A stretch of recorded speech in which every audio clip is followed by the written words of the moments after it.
Mystery on the Blue Ghost. Let's pack up, Mr. Sanchez told the 20 students in the gigantic aircraft carrier, the USS Lexington. To become acquainted with life aboard a Navy ship during World War II, they had slept in the floating museum's narrow bunks. Suddenly, Harrison cried out, "My camera! It's gone!" He emptied his duffel bag and pawed through his possessions. "When did you last see it?" said Mr. Sanchez. "On the flight deck, when we were watching pelicans." Mr. Sanchez sighed. The carrier's flight deck could hold 3 football fields, but at least it narrowed things down. "Maybe the Blue Ghost took it," teased Victoria. "Forget about the ghost stories you heard. Why is the aircraft carrier really called the Blue Ghost?" Mr. Sanchez asked. One student answered that during World War II, the USS Lexington was reported to have sunk 4 times, so the Japanese gave it its ghostly nickname. "Right. Now to the flight deck, class." The students trudged up the stairs.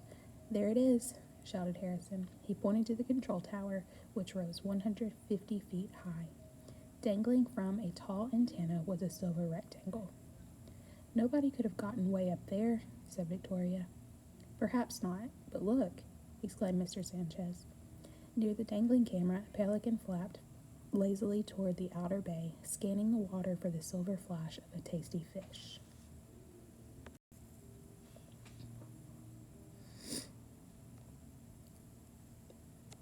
Number 1. A student wrote the following summary of the story.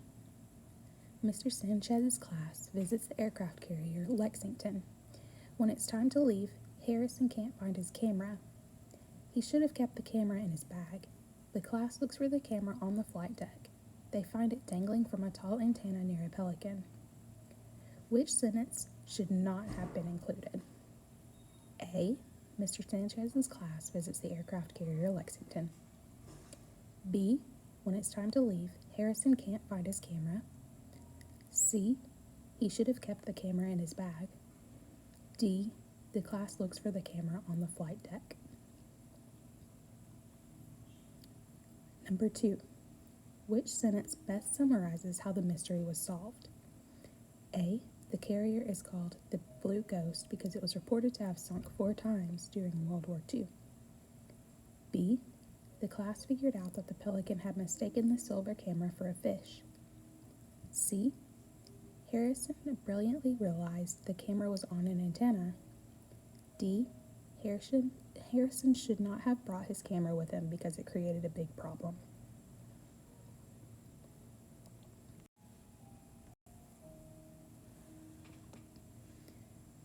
The Magician's Elephant.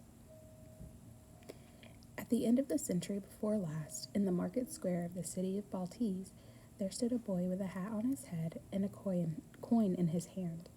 The boy's name was Peter Augustus Duchesne, and the coin that he held did not belong to him, but was instead the property of his guardian, an old soldier named Vilna Lutz, who had sent the boy to the market for fish and bread. That day in the market square, in the midst of the entirely unremarkable and absolutely ordinary stalls of the fishmongers and cloth merchants and bakers and silversmiths, there had appeared, without warning or fanfare, the red tent of a fortune teller. Attached to the fortune teller's tent was a piece of paper, and pinned upon the paper in a cramped but unapologetic hand were these words: "The most profound and difficult questions that could possibly be posed by the human mind or heart will be answered within for the price of 1 florin." Peter read the small sign once and then again. The audacity of the words, their dizzying promise, made it difficult, suddenly, for him to breathe. He looked down at the coin, the single florin in his hand. "But I cannot do it," he said to himself.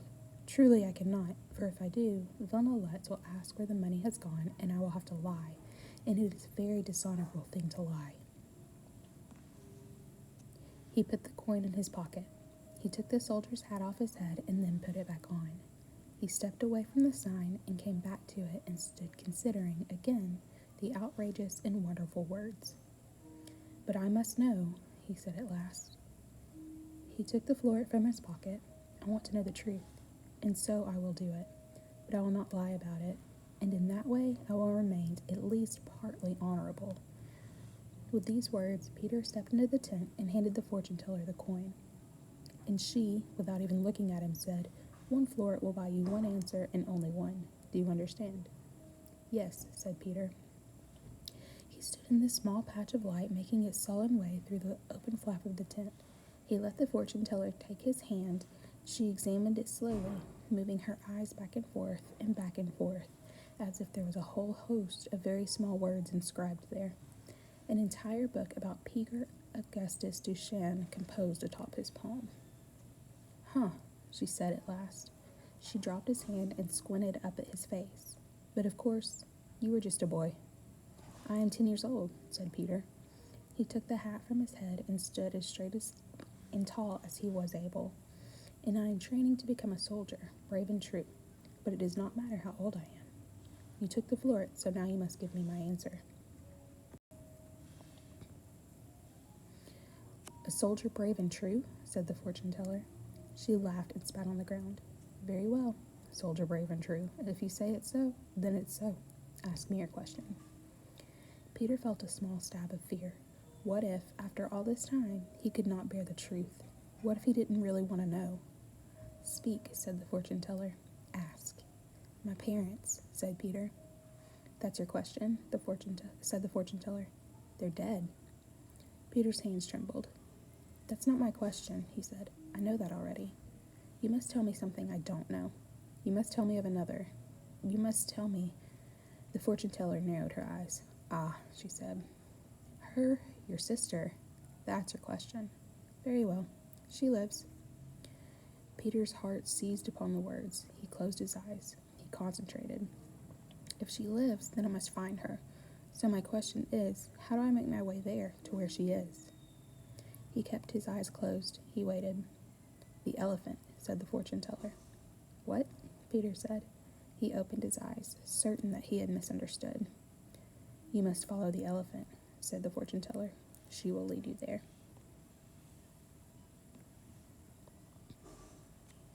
Number 1. Which event belongs in a summary of the story? A. Peter looks down at the coin in his hand. B. Peter takes off the soldier's hat, then puts it back on. C. The fortune teller calls Peter a brave soldier. D. The fortune teller tells Peter to follow the elephant.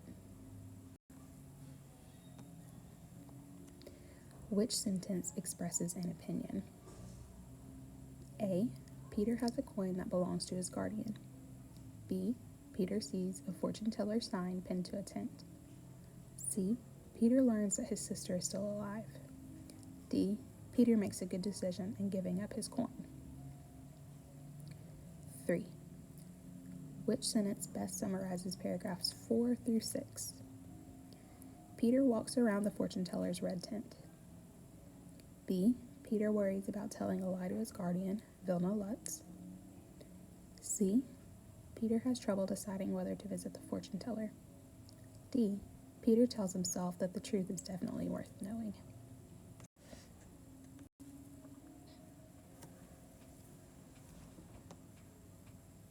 The wisdom of the willow tree. The young man often felt lost and pondered questions about the purpose of his life. He decided to journey far away, seeking wisdom. He hiked tirelessly for several days. One day, the sun blazed down and he was hot, thirsty, and desperate for shade.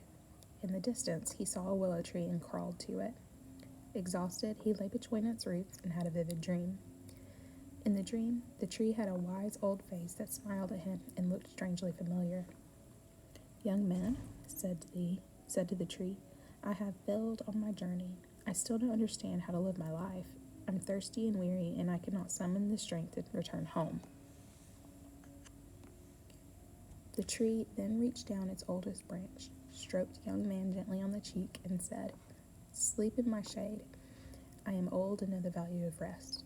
When you wake up, follow my roots. They are wrinkled, but know the way." The young man awoke and followed the tree's enormous roots to a burbling stream. As he drank, he saw his reflection and was shocked when he realized that the face he had seen in the willow's trunk had been on his own, only much older. He smiled as he now understood that he must age like the wise tree and help others find their way when they feel lost and defeated. Over time, he would gradually become a wise man whom people would seek out for help, shelter, and advice. This, he knew, would take much strength and patience.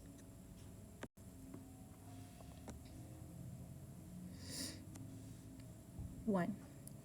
A student makes the following claim about young man and the wisdom of the willow tree. Young man has to develop skills if he wants to become wise man. Which sentence from the text best supports this claim? A. He decided to journey far away seeking wisdom. B. This he knew would take much strength and patience. C.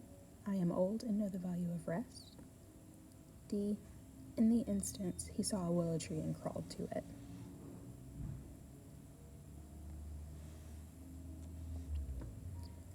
Two. Which sentence from the text best shows that young man is happy about his encounter with a willow tree? A. Young man awoke and followed the tree's enormous roots to a burbling stream. B. As he drank, he saw his reflection and was shocked when he realized that the face he had seen in the willow's trunk had been his own, only much older.